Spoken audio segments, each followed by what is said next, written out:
Howdy and welcome back. I'm Steven and this is FWP Reviews. As we've seen year after year, January is a notoriously tough month for new releases in the movie world. Over the past few years, we've been really fortunate to have some pretty decent releases, all things considered, released in January. However, this month was nothing like that. There were a couple of good movies, but really this movie was a true return to January form for movies as a whole. Let's take a look at the good, the bad, and the mediocre of January 2022.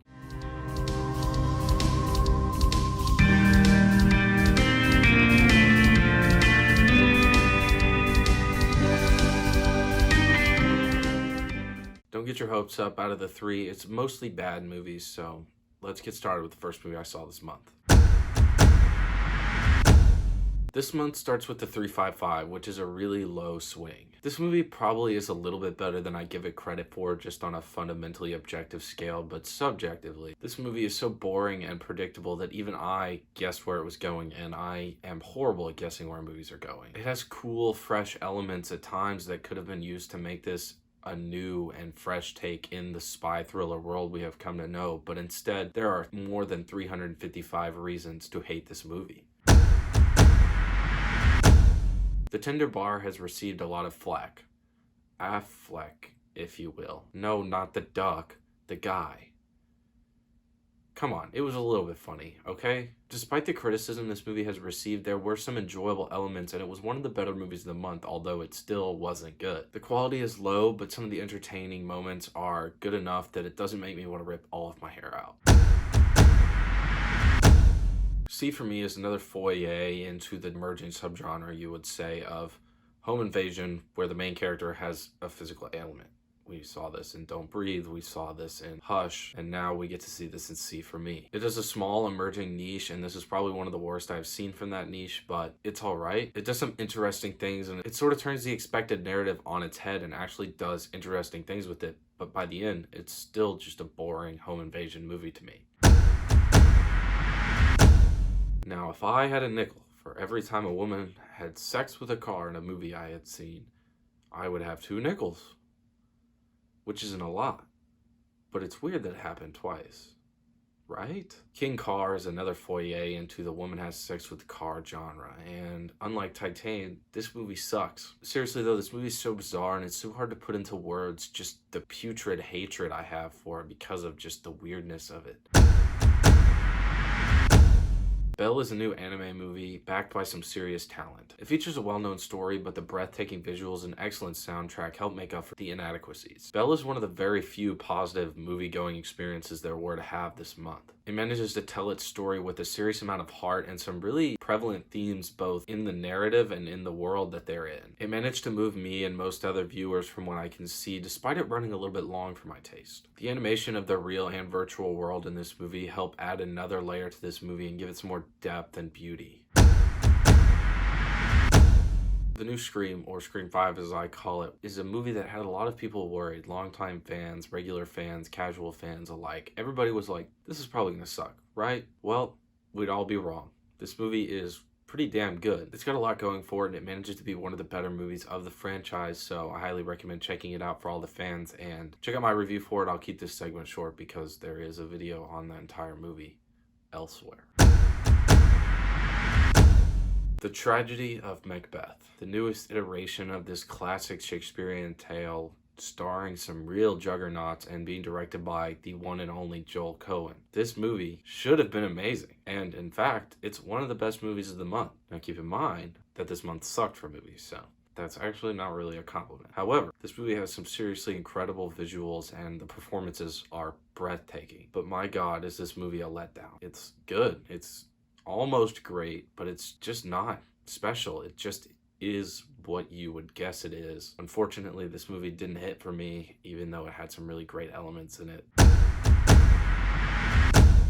Hotel Transylvania Transformania is a movie that never should have existed. The first 3 movies, while they have a little bit of merit, were never really all that good. Even the fans of them admit that they are pretty flawed as a whole. Now, pretty much everybody can admit now that this movie is rank. I mean, even fans of the franchise who wanted to see more of this were like, we would have just left it at 3. Hotel Transylvania 4 is bad. The voice actors have been changed out. It just makes you wonder why they made this, because they didn't even really end up making money off of it, so curious.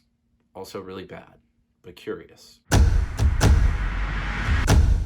Sex Appeal is an all but appealing movie. It is plagued by poorly written narratives and poorly written jokes. Two things that you would need to have a good movie, I'd say. The performances are decent despite some of the odd things that they're given to work with, but I'll allow it. There were some incredibly intriguing and experimental visuals in the imaginative sections, as we'll call it. But other than that, the movie is kind of worse than you can imagine. It's cringy, it's weird, and it just leaves a weird feeling in your stomach, and you just wonder, how did this get made? I feel like taking an Italian exam without ever having learned any Italian would be more bearable than watching Italian studies ever again. This movie has some interesting ideas and Vanessa Kirby is great, but what? I am so lost and confused, and maybe that's the point because it's a memory loss movie, but at the same time, it's not good. It's not precise, concise, or even in any way coherent. You have to wonder, what was he going for? I mean, I've looked and looked for a reason and how this movie is supposed to be playing out, but it's really just a muddled mess.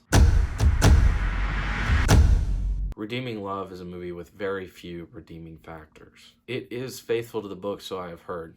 However, I don't think that did the movie any favors. This movie never really picks an aim or an audience, and it's ultimately a really troublesome story. It's just so bizarre. I guess if you know and like what you're in for, you might enjoy this movie, but even then, it feels like it's just undermining itself constantly with just weird shit.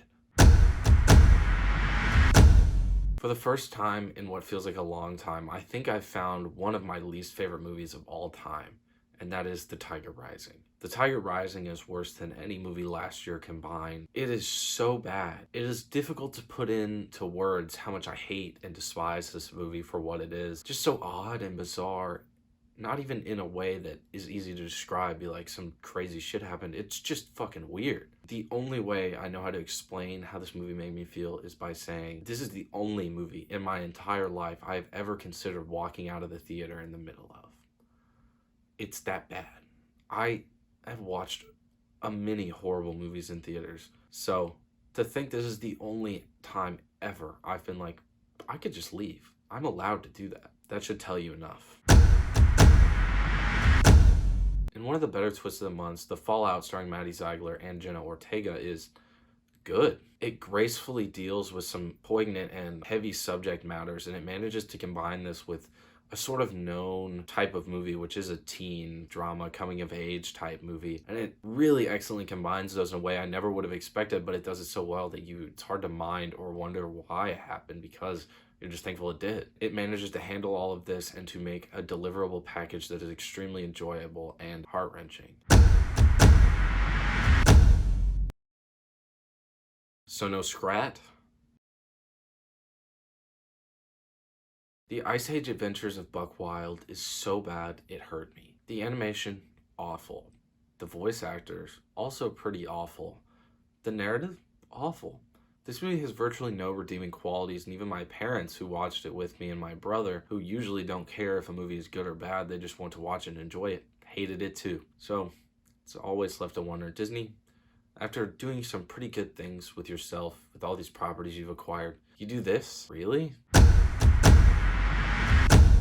Like many movies this month, The King's Daughter is plain awful. It's got just about everything that you can imagine wrong with it. I mean, the costumes and period setting don't ever set in. It just feels like kind of an ornament because it still feels like a modern, polished movie. The acting and performances is pretty bad. The writing is awful. And dare I say, this movie is just stupid. Fortunately for this movie, though, it's just entertaining enough to keep it from being one of the bottom of the barrel movies of the month. The House is a fascinating mixture of Wes Anderson and Tim Burton. It's so eerie and creepy, and the animation is, of course, beautiful. It tells three really effective stories. Of course, some of the stories are better than the others, but it really affected me and made me feel, despite also being kind of horrified at certain parts of it. So it's got a lot going on, and I think it'll improve upon a rewatch, but it is one of the better movies of this month, I think. That was the last movie I saw this month, but I've decided to implement a sort of new segment into these so that we can start to kind of understand what movie trends are like. And I've started to compile data and make average ratings. So the month's average rating is a 4.13 out of 10, which is pretty bad, I would say. The in-theater movies I watched this month comes in at a 3.83, and the non-theater new watches of 2022 is a 4.3. It'll be interesting as we add more movies to see kind of how the yearly average pans out and how each month compares to each other. I'm excited for this, and I hope that you are too. This month is kind of short because we only really have these averages. So here's to hoping the next month we will break into anything but fours. With that though, let's wrap this video up. Next month, I'll have some sort of video about the history of live-action Batman and the intrigue of that, because the Batman is coming out pretty soon, and let's just say I'm a little bit excited. Until next time, though, follow my Instagram at FWPReviews100 for daily written reviews about the newest movies. With that, this is FWP Reviews signing off. Thank you guys so much for watching, and I'll catch you all next time.